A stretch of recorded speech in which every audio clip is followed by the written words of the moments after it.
I was working at one of these startups and working my butt off, just really driving myself insane. And I'd kept all the customers. They were all very satisfied. And I was sensing an attitude from my boss. I was asking for more headcount. We're buried here. But he was just looking at me. He's like, I don't understand how you're so busy. I don't even know what you do here.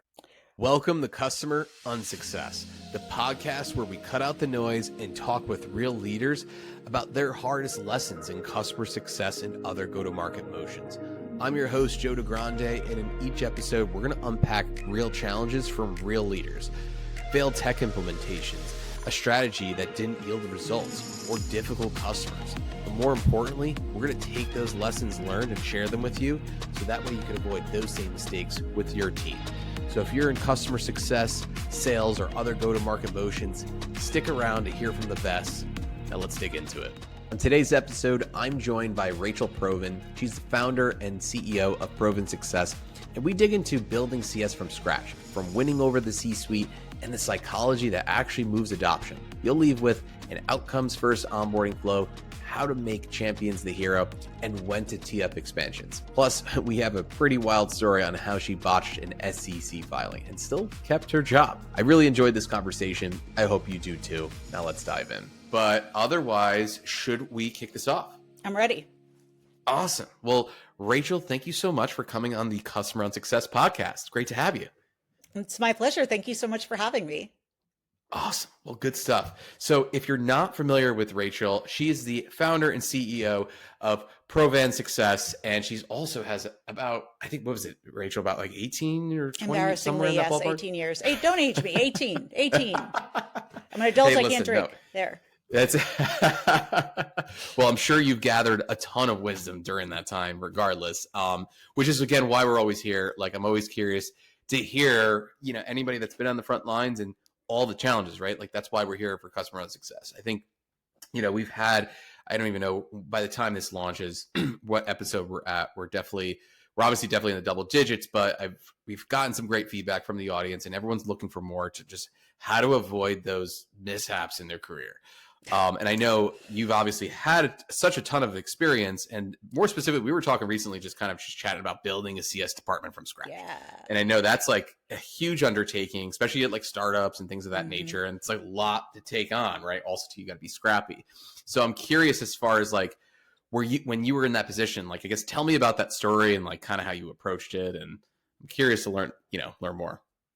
I mean, in terms of building from scratch, I've done that a number of times at a lot of different companies, some that where I was like the seventh hire, and so, and it's just like a bunch of people who don't really even know what CS is. And I've done it at like Fortune 500 companies that are like, we're going to have CS now. We have 2 clients. And I'm like, yep, you're a Fortune 500 company. How do you have 2 clients? But yeah, so I've done it under many different conditions. I've also joined midstream, but I more often have been a builder. And what I've really found is that most people don't really realize that it is built in stages. It's like, because there's very little formal education around customer success. I think there might be somewhere you can major in it at this point, like at one college or something, but it's something you basically learn off the internet, for most people, or through or through trial and error. And I definitely did that. I mean, at this point I teach it, but there was nobody teaching it at that point. And I was looking at, what are the best practices?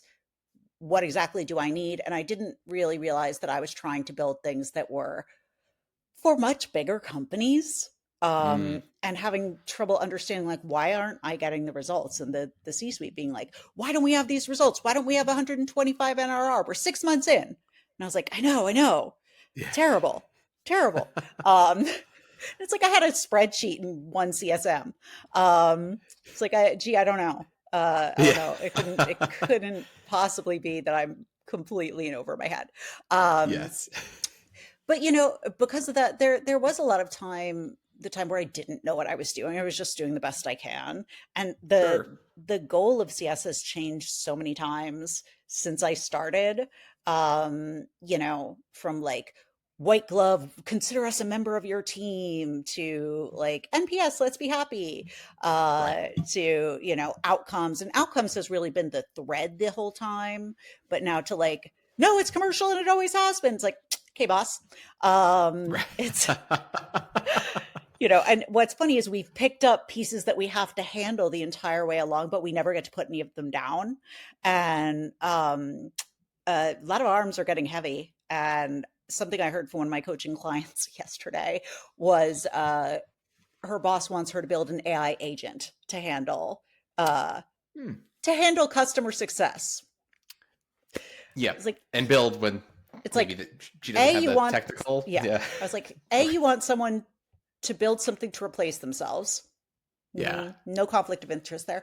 And B, you want them to do something that very, very few people can do. Like, I mean, you can Yeah. create an agent, but the chances of it being any good at all, like if you've tried building custom GPT, like you're going to have to massage the outputs. And an Oh, agent 100%. assumes that like it's all perfect and it can talk to another custom GPT. And it's like, if you're comfortable with that, you have fun. But I don't think it's going to work out the way you want it to. But I Yep. see that, being added to the plate, more and more things being added to the plate. But, something I do now is that I teach new CS leaders how to build and scale a CS department and how to lead a team. Very basic stuff. And it's kind of hard to advertise that. I was like, no, I'm going to show you how to do your job. Because no one Yeah. else Well, will. And if you don't know that, it's going to be a problem. But basically, yeah, that's it. But how to do it and do it well. And the story that I always like to tell is, I was working at one of these startups and I was working my butt off. I was exhausted. I was like working till 10 every night because it was, one of these like 10 people startups, and, wearing all the hats, doing checking every box to make sure I wasn't losing anything. And just really driving myself insane. And I'd kept all the customers. They were all very satisfied. They'd all, I had their outcomes tracked and everything on my Excel file. It wasn't even a Google sheet. No one could see it but me. sure. Um, and I was sensing an attitude from my boss. And I was like, I don't know, like he's German, so he always seems kind of like not very he's not exactly jolly. He was very serious and Sure. straightforward, but I was like, there's something else. And like I was asking for, I think, more headcount.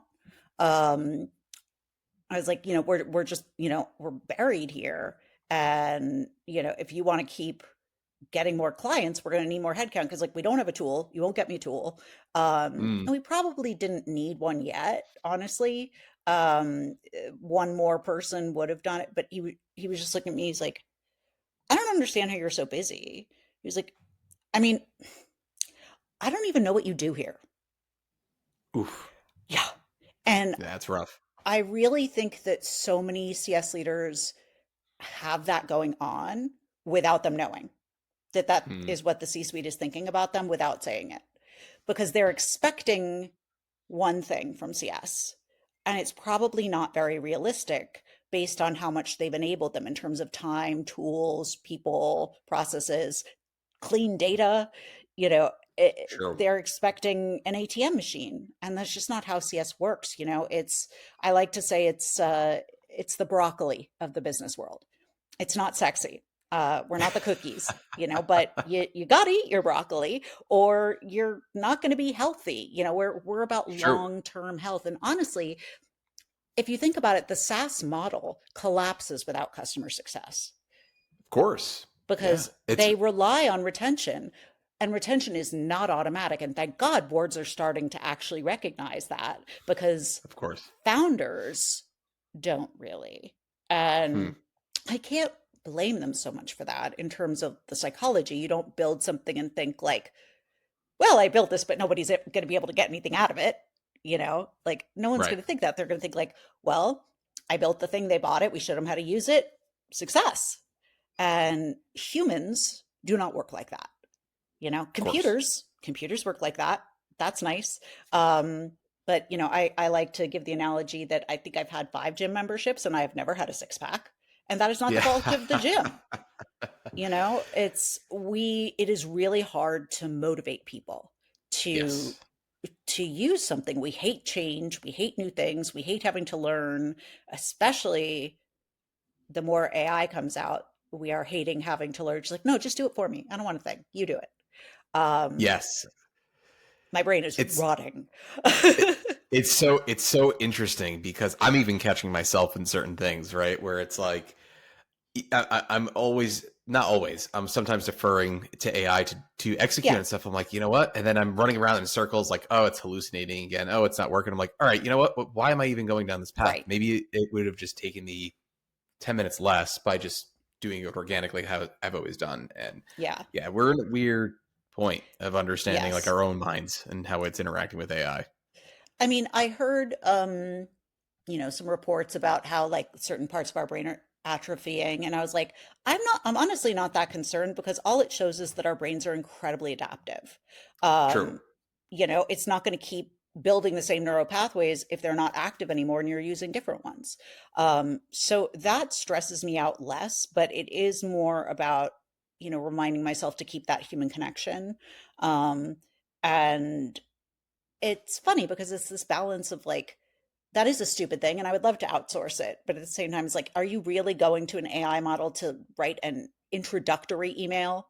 Hi, this person, meet this person. You really can't do that yourself anymore, honey. Like, It's true. no, you, It's you need true. you Yeah. need to do this yourself just to like not turn into one of those creatures in Wally. Yeah. Um, but that is, to circle it back to CS, that's why I think we're going to become more and more valuable as the non-human parts of it, as the process parts of it become automated. That's actually a treat for us. I mean, do you want to sit there and update the CRM? Because I don't. Nope. Nobody does, and that's 100%. why we have these data problems. Yeah. But it's the stupid stuff, the boring stuff like that, that this is here to handle for us. And while AI is really good at so many things, it really can't um it really can't catch micro expressions, it can't catch tone, it can't catch all these things that we were evolutionarily engineered for, you know Right. um and because we don't fully understand how the brain works, we can't tell it how to do that, and I think that's actually a good thing. We don't want it to have the full software. But yeah, that was a big circular conversation that touched on a lot. Yeah, for sure. No, I love it though. I took some notes as well. It's And like, like, wait, there's a what? Where did I couple. go? Yeah. No, this is great. I think it's interesting because we touched on a couple of things. One, you brought up the C-suite. I do want to get back to the site Yeah. piece too because it's super super interesting. Because I know you've So even said important. yourself you're self-proclaimed psych nerd, which is great, and it's interesting because it's very important when it comes to like consumer behavior, for adopting SaaS. But like going back to C-suite, like in the story, I guess like a lot of times I talk to people like, other CS leaders, just, CSMs, like what are some tips in terms of like communicating with the C-suite, right? Like in your story, like they Yeah. don't, in that particular story, they didn't know what you did in that particular situation, Yeah. right? So I guess like, how do you combat that or better, not so much combat it, but like maybe better prepare yourself for next time, right? And like, how do you Yeah. communicate? Like, tell me more about that. I mean, the funny thing about that is, I was very righteous and indignant for, about 13 hours. And I had all these wonderful comebacks in the shower that, of course, are useless at that point. Talking to myself. Uh, and then it hit me that, like, of course he doesn't know what I do here. I never told him.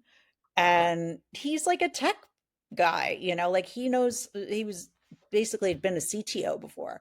Sure. It's like I'd never bothered to be like, here's what we do, here's how it works, here's what you can expect. um because I assumed that because he was a C-suite, he knew, Right. that he knew more than me, and he didn't. And that doesn't mean that he was bad at his job. not everyone can know what every department does. Like as you grow and as you scale, the more you have to have people who specialize in that and be like, here, this is for you. You get to handle this now. So, for the C-suite, and this is something I teach about a lot, that you really have to be able to understand anyone's perspective. Mm, And it's a lot simpler than it sounds. It's just like, who is this person? How do they keep their job? How does this person keep their job? it's Because if we interesting. look at Maslow's hierarchy of needs, which you only have to be the minorist psych nerd to know about this, but it's basically like a hierarchy of needs. It starts with the bottom. Like, what do we need? Well, air. If we don't have air, that's the biggest problem, right? Right. Um, then probably water, then food, then shelter. Then we'd like to have some friends. Uh, Right. and then we'd like to, move on. We'd like to have some friends. We'd like to have some love. We'd like to self-actualize is at the top, things like spirituality and, becoming the best version of yourself. How can you impact society for a positive way? But moving up that chain is really what our body is designed to do, our body and brain. And it's not really going to let you deviate from that. There's a Mm, reason we've been alive so long and have evolved this long, and it's because your brain is protecting you. Uh, and it has learned that your job is kind of on that base layer because that affects your food, your shelter, your family, right? That's how you get your food and right. shelter. That's how you get it for your family as well. So it equates your job with basic survival. Um, and that causes a lot of problems because there are more than one job. And just because you have a minor issue, like there's a few typos in your report, that's not the same thing as a lion chasing you. But to your Right. brain and the chemicals it releases, it's the same thing. Your life is Sure. now in danger, gotta act now. All the blood flows to your hands, your legs. It leaves your brain, making you actively stupider. And you are not in a great position to fix your problems, think logically, think like, oh, here's how I should solve this problem. You're more likely going to spiral. This is the end of the world. Here's what's going to happen. I'm predicting the future. I know everything that is going to happen and it's all bad. Okay. So that's everyone. So what's going to make that happen for a person in the C suite? Who do they report to? They report to the board. What does the board care about? Money, Mm, numbers. right. That's why our bosses care about it because that's how they get paid. Um, so looking at that, it's like, all right, well then whatever I show them, I should probably start with that. So literally anyone you are going to meet with, whether it's a client, whether it is the C-suite, whether it's a member of your CS team, whether it Mm, is your mother-in-law, you need to ask yourself if the person is going to look at you with what you've come at and just imagine them saying like, why should I care? What's in it for me? right. And it's not that everyone's innately selfish. It's just that's what they're paying attention to. That's what they're laser focused on. So if you can show them what is in it for them and why they should care, you're going to have a much better conversation. Because if you lead with what you care about, they're not thinking about that and they don't really care. Do you care about what marketing wants and needs? Like probably not unless they're messing you up. It's like Right. wish you well, but I got stuff to do. And that's how other departments feel about us. Like you're really screwing me up here. It's like, I'm sorry. I cannot help you. Like I cannot help that. I've got my job to do. So instead of leading with, like if we don't have two more hires, we're not going to be able to handle our book of business. People might leave.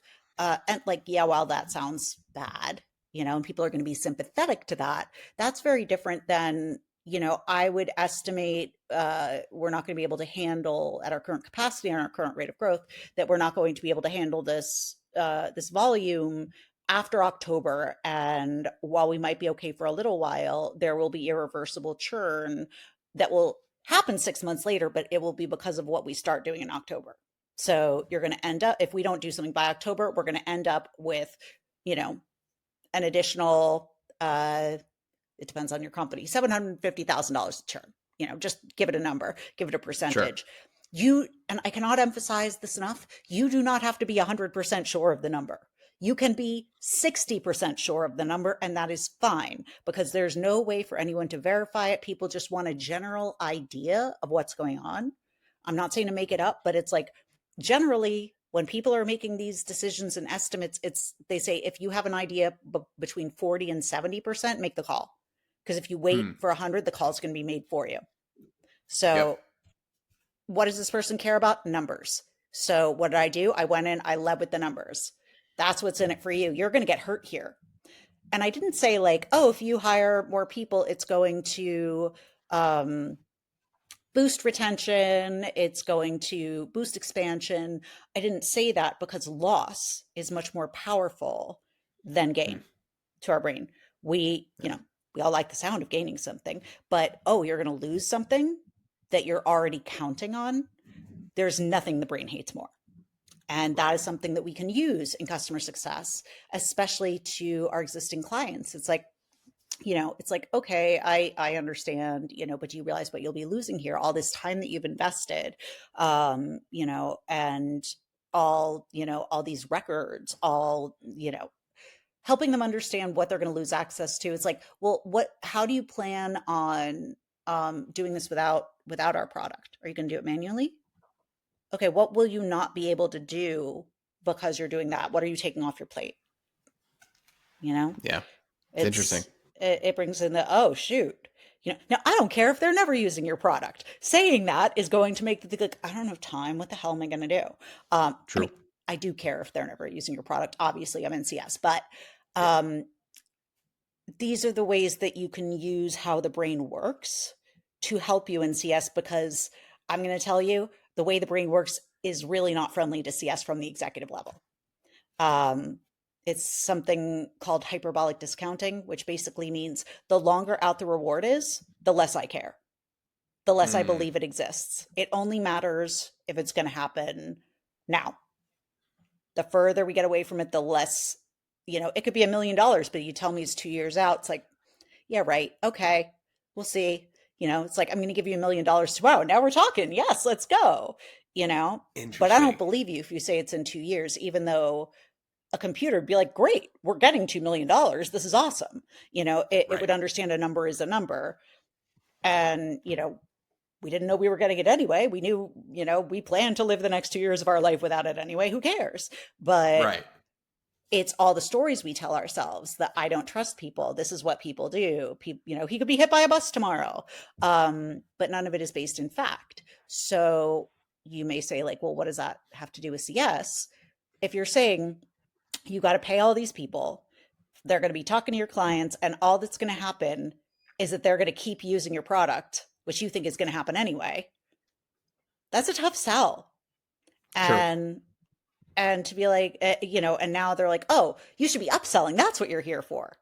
And it's like, no, it's not. Yeah. It's like, that can be a result, Sure. It's like once they've reached their goals with your product, once they got what they came for, I take all the jargon out of it. Once they got what they came for and you've proven that you do what you say and that they're getting value out of it, then when you say, okay, because I know you, I know the value you've gotten out of this, I know what your business does, other people like you, then move on to this because it gives them this other value.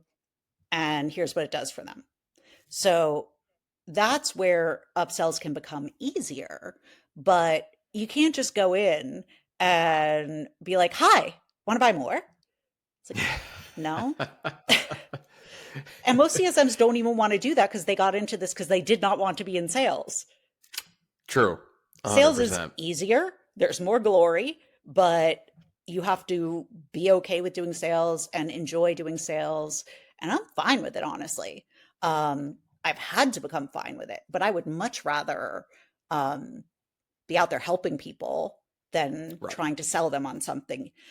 What I've had to do is understand the way that what I'm selling them is going to help them. And if I don't get them to understand that, I'm doing them a disservice because I am leaving them to get hurt in some way. But you really have to believe in your product for that. 100%.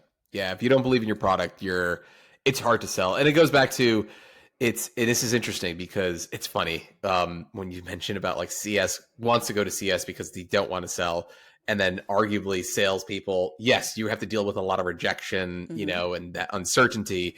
But at the end of the day, they don't have to keep a relationship post sale. That's it. It's done. No, they're In done. most cases, unless they're full cycle. But it's a common misconception in my opinion, because you said it yourself, you do need to sell the value, right? Like Hmm. sell them and train it, like how is it going to help them, and that's an element of selling. It also goes back to the element of psychology as well, Oh yeah. which is also interesting. And you brought up about actually tap into that a little bit more, because you're talking about like essentially you going, and this is back to the C-suite example, about like, hey, focusing on the negative in a lot of cases, like what are they missing out on? And I think Hmm. like that, I forget the exact comment, what's the word I'm looking for? Concept. Sorry. Loss Uh, aversion. Loss aversion. Exactly. And it's like, okay, like how our brains work now, you could apply that to CS. I'm curious, like where have you seen that be successful from like an adoption or onboarding perspective? I've seen some Oh yeah. examples as well where I'll say like, hey, we're to companies where like, here's what your competitors are doing or Yeah. using. And that's picked up. It's like, oh my God, I'm missing out on, I can't keep up to date on what, you named your ABC company that I'm competing with. But like, I'm curious from your perspective, like how that's been successful using that concept. They're very different. Whether you're doing the concepts are very different, whether you're doing onboarding or retention. For onboarding, you don't really use loss aversion much in onboarding. Onboarding is more about dopamine, which is the Hmm. happy hormone that you get when you play with your phone and why you can't put it down. Yeah. Um, and dopamine is not about receiving something pleasurable, it's about the anticipation of knowing you're about to. That's what Hmm. dopamine is. So it's actually the anticipation of the payoff that you're addicted to. That's why people get addicted to gambling and things like that, because it's like, and that's why variable rewards work so well on us.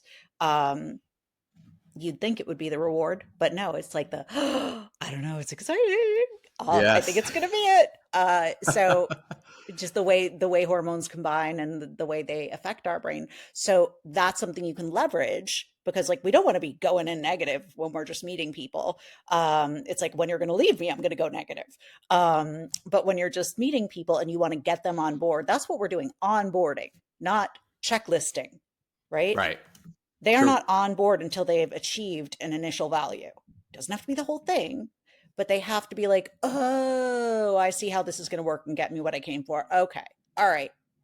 Show me what you got to show me. I'm in. Like, now I'll do the work that is required on my end to Right. get what I came for. Now I will go to the goddamn gym. Yeah. Um, so, and the way that you do that is actually by the science of, we get a lot of science of how you implement habits. So Hmm. that is making it tiny, bite sized, easy. People have to associate this with like, it's so easy and it's a quick win, right? That's going Yep. to harness that dopamine, right? It's like, oh, because we don't get enough gold stars in our life.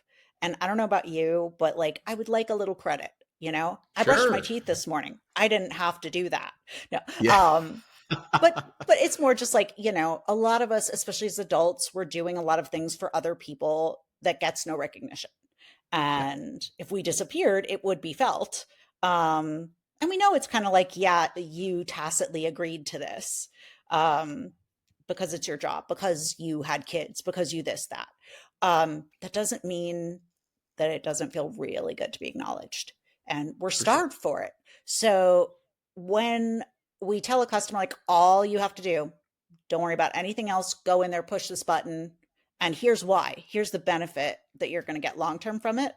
You have to tie it to a reason, not just like push the button, dummy. Um, Right. but like, that's going to start the process of doing this without you ever having to touch it. Hmm. So now I've got a reason. I go in, they go push the button. You do something that acknowledges what they did and makes them feel special and like they've accomplished something. And it doesn't have to be a huge thing. You'll see sometimes like little star animations, little confetti, whatever, that triggers dopamine. That's like, oh, something good happened. I did Yeah. something good. And they're associating that with the action they just took. So Hmm. you want to anchor a positive emotion. Tiny steps, stupid easy, positive emotion. That's sort of the perfect formula. Um, a friend was trying to teach me to make dinner every night, and because I can cook like crazy, it's I don't want to. Um, Sure. and she's like, all you have to do, she's like, you have to come home, take the knife out of the knife block, put it down, and smile and go, yeah. And like Yeah. pump your fist and do like a big smile. And I was like, I'm going to look like a crazy person. And she's like, you are a crazy person. Go do it. Uh, and I did. And it really did for a long time lead me to cook every night until it became impractical for my life. But like that was the step. It wasn't like go get a chicken, defrost it, cut it up, preheat the oven, did that. Like, I don't want to. No. But like if Right. I get a win from taking a knife out of a block, and my brain sees it as like, yeah, you did it. You accomplished all you had to do for this today. You win. So there are ways to do this with software, Hmm. and little animations like that. You can also send an email that's just like, way to go, you achieved step one, or like you've hit level one. That's why there's all that gamification. Um, Yes. I don't love to rely on that because it requires your product and engineers to build it, and they don't Sure. wanna. Um, Yep. but there are plugins, there are all sorts of things. But even just like a little email that sends like a poof of confetti, it's like you've hit level one, um, Right. and you did it, and congratulations. Now you're this close to the next level. All you have to do. So gamifying, building that anticipation. Um, and again, just always tying it back to here's why you're going to do this next thing. Here's how it has to do with everything. Because that's respect, you know? Whether you're 100%. asking someone who works for you or you're asking a client, you got to tell them why. Because if you don't, it's just like, no, you do it. I don't want to. I don't Right. see the point. No, of There course. are constantly like, I tend to say like 27 things on someone's to do list for today. Today. Yeah, of course. And if you're not at the top, you're at the bottom. Because that's the Yeah. 27 things they plan for, not the stuff that's coming in the door that they now have to Right. handle, right? So you have to be so tied to their survival at their job. This is another big tip that I teach. It's not how can I get them to get the business value out of their software? How can I get this person that I am talking to right here that I've got to get on board? How can I get them promoted, Exactly. That's right? so true. Yeah. How do And you that make does, them yeah, look like the hero? yeah. How do I make you look good to your boss? That is my Yep. goal here. So your boss has asked you to do this. Why? What is it going to show them? And if they're like, I don't know, my boss doesn't tell me these things. Well, generally, most companies are trying to do one of four things at all times. Um, and they're, mostly related to having more money than they did before, but it's make money, save money, increase productivity, which means they're spending less money on people, or Sure. increase security. And that's just like because security breaches are expensive. Um, Oh yeah. that is a limited bucket. We handled that a little bit differently. Really cool psychological levers to pull there. But for most of the people, it's the revenue, the productivity. Um, so you want to show them, all right, this is how much productivity you are going to save with this. If you do what I'm saying, you're going to implement this, and you are going to be responsible for this much productivity. Now wait, tie it to the salaries of the people who perform this. How often did they Mhm. perform this task? How many of them are there? And do that math equation. And I suck at math and I could do this. Do that math equation. And all of a sudden you're able to say, I implemented X software and saved us, $250,000 in lost productivity or in person hours. It decreased our margins by X percent, or increased our profit margins by X percent. So again, using the language that they care about, right? Because even if Yes. your boss is not in the C suite, they very well may not be. But if they say those words to their boss, they're still going to be like, it's going to sound good if I say that and say my team did it. Um, Yeah, of course. so when you're 100%. when you're socializing that up, be like, this is what this did for our team. Like, and you can go ahead and like run that up the chain and be like, our department did this. You know, don't be afraid to give some of the credit away. But this is how you get promoted. This is how you get seen as like, oh, they're strategic. Look at what they did for me. That's how you show that you are a strategic part of the business, not somebody who implements a software, but somebody who is really thinking about the big picture, right? 100%. Yeah, and I think the key thing here, and I see this happen a lot of times when, especially like when CSMs are, developing EBRs or QBRs, whatever we're calling it nowadays, but like they're just focused on usage, and Hmm. it's like I don't what is your care. actual, yeah, Yeah. what's your impact for the business? I Yeah. remember during my times, I used to be at a research company, eMarketer, and again, it's you had to do a lot of qualitative fact finding in order to. It's like, yeah, you could show that, like, hey, making sure that people are using it, that's fine and dandy, but at the end of the day, there are some companies that have a couple of seats and they're using it just for one quarterly report. Hmm. What mattered in that report that Right. helped their business, and A that's hundred telling that percent. story. A And hundred percent. that's, Yeah. yeah. And that would be a really crummy EBR if you were just like, you pulled one report. Yep. Yay. Exactly. And then But on the flip side too, it's like, oh well, that company gets that value out of that report, and then you're thinking, oh wow, they're incredibly unhealthy because for whatever reason right. they don't seem like they're by using it, but your standards, like, and this is right. something I see all the time. It's like, well, we have to make sure they're using all of the product. It's like, no, you don't. What are they Yeah. trying to do? Are they using the product in the way that they're, that's going to get them that? Start with that. Don't try and have them use the whole thing. You're going to overwhelm them. Don't give 100%. me a personal trainer on the first day who's going to make me exercise till I throw up. Tell him to make me do, one to lift 1 pound one time and tell me I'm a rock star Yeah. and I'm coming back tomorrow. But you see how that works? It's like you don't need the whole thing at once. You can add that over time, but throwing everything at someone, we think it's like, look how cool, look at all the stuff you could do. You never have to leave this. And it's like, dude, I Yes. have other programs. I'm already doing this. I am not migrating over. But Sure. it's like, can you just show me what to do? Now I'm confused. Now I've seen 30 things. Yeah. Like start, what do you want to do? All right, I'm going to teach you that, just that. There's other stuff in the future. You want to pre-pave, what I call pre-paving. Yep. So it's like, this is what you want to learn. This is what we're going to do. It's going to take 3 steps. Now, when you get to about 75% of the way there, when we can see that it's right there and it's going to happen, that's when we're going to want to start talking about X feature, because that's what people then jump to next to make it to that next level. Just so I want you to be aware of that so you don't lose momentum, right? Right.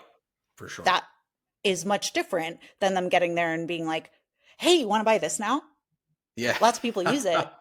So it's like, I'm not even selling it. It's like, but we're not going to talk about that today. We're going to talk to you about doing XYZ is how you get that result. Made it simpler. So that way, when I then in future say like, hey, we're at 75%. Can you believe it's time to start talking about that? You did it. It's That true. is a symbol of their accomplishment, not you trying to sell something. Exactly. No, 100%. Let them kind of grow into the product based on their Yeah. business outcomes. And Yeah. that's it. So, well, they're not using this part of the product. It's like, because it doesn't apply to them. That's True. okay. Like, you don't have to use every bit of it. I get that it makes it stickier, but do one thing right and they're going to keep you. Like, that's what they bought you for. Like, it actually drives me crazy. I understand why companies are trying to do everything now, because, they're afraid that you're going to migrate to something that does everything. But I find when you do that, the companies that quote unquote do everything, they don't do any of it well, you know? Well, it's tricky. Yeah. 100%. So focus 100%. on what can get the actual job done first. You can't prevent your company from trying to develop every single function under the sun, but you can keep your customers focused on what they care about. For sure. No, I think this is some good takeaways here. I think kind of focusing on those outcomes, and also, taking a step back and not overwhelming the customer could have a pretty big impact, but also focusing on the actual goal. And again, Yeah, I think like something that's not spoken about enough, we went a lot of different ways, but like make the customer look like the hero, because I exactly. think that's going to really get them bought in. And it kind of goes back to kind of full circle, right? Like, it goes back to the C-suite. What do Yeah. they care about? What is your your key persona within your platform. What do they care about? The same thing applies, and it all wraps up to the psychology and the Yep. self-interest. And it's In CS Leadership Academy, I tell people, like, if you remember one thing from this course, you're going to hear me say it so many times and you're going to get sick of it. It's what's in it for me. Why do I care? Why do I care? And I will say this to people. I will be a jerk. They'll be talking about something they're trying to explain to their executives. I'm like, why do I care? They're just, God damn it. I'm like, well, you should care because it's your business. I'm like, yeah, but I don't. Yep. Uh, and you'll see if you look at my LinkedIn, half the time, so many of the comments are just like, whiff them, like, what's in it for me? Like, or why do I Yep. care? And like, people are not being rude to me. They're like doing a callback.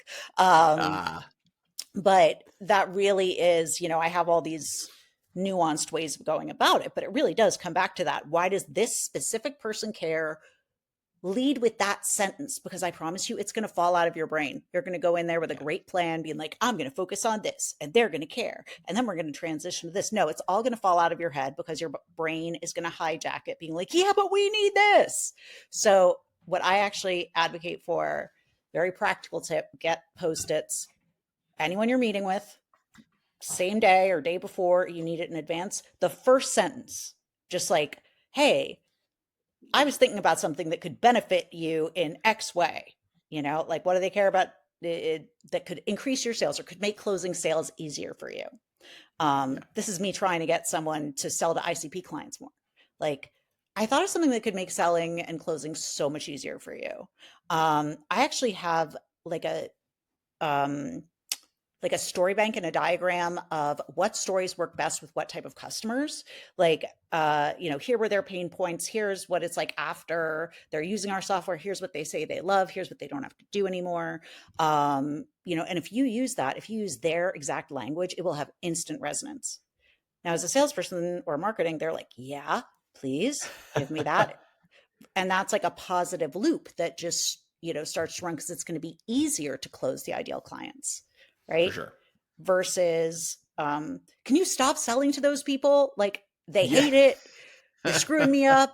I can't possibly hit my numbers. They're like, yeah, but I got to hit my numbers, like, Right. Exactly. but if you make it so that they can hit their numbers faster, and if you're not sure, like, how does this tie to that? How could this possibly benefit them? Ask ChatGPT. It's great. I can make a lot of kind of obscure connections, but if your brain power is low that day, you know, just ask it. And you can go through a few iterations, but that's one of those things that's been so helpful. I had to do that all on my own brain power before. It's so true. It's actually incredible. Like when you're in kind of like this like brain fog or block, like writer's block or whatever it Oh, is, how much it could help you for yeah. sure. This week has just been, my brain's like, we're off. It's Thanksgiving week. Yeah. And I'm like, no, but we're not yet. And we're trying to fit an Yeah. entire week into 3 days. It's like, nope, nope, I'm done. Please go play with your Oh, phone. yeah. Yeah. I'm just like, all it's right. it's so true. And while we're coming to an end here, like in Yeah. terms of wrapping up, you have a lot of knowledge on on the psychology piece, and I think it's something that we don't talk a lot about on the show. I did have Rob Zambito on the show. He talked a little bit about it as well in concept. Great guy. He's been on my Um, path. Like, we are two sides of the same coin. He's like my brain twin. And the for nicest sure. man too. Like, just sweetheart, brilliant. Love talking to him. He's so smart. Oh, for sure. He's a good time and lots of great knowledge too. And I guess like I can't even remember, unfortunately, like the books he recommended or like learnings, but I'm curious as far as like where you've gone to learn, like the non-traditional learning, right? Like if Yeah, anything yeah, you would yeah. recommend, podcasts, books, anything of that Mm, nature, kind of for the audience to kind of tap into. yeah. This isn't something that I think I've mentioned before on podcasts, but that is, having started my own business, I had to learn marketing. I didn't know Mm, anything about marketing, and marketing is all psychology, like sure. content marketing. Yep. Learning about, direct sales and content marketing. That's what teaches you about how to speak to people about why they should care. And you have Sure. to do this just as much when someone is a customer as when you are selling to them. it really teaches you the what's in it for me.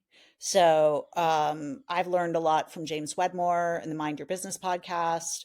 I've learned a lot from books on neurolinguistic programming. It's too smart for me. I can't use it, but I kind of understand it, and it's just neat to think about.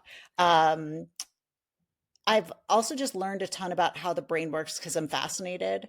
Um, and I hope this makes people feel better. I didn't do this because I'm such a smarty pants. I did it because I wanted to be less of a weirdo. I was such a weirdo growing up that I was like, I just got to learn more about psychology. Like, why are people doing these things? Then maybe I can try and look normal. And it worked.